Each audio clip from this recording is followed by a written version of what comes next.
Zrobienie gniatków z Sheina plus opening. Butter. Oszukali nas, bo przyszedł brudny. Ale jest fajny. 8 na 10.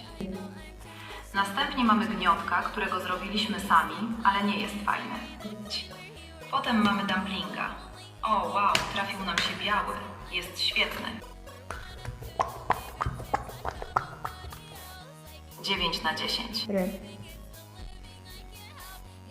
Następnie mamy clicker. To nie jest gniotek, ale ma fajny. ASMR, zobaczcie. Part 2 na 50. Like.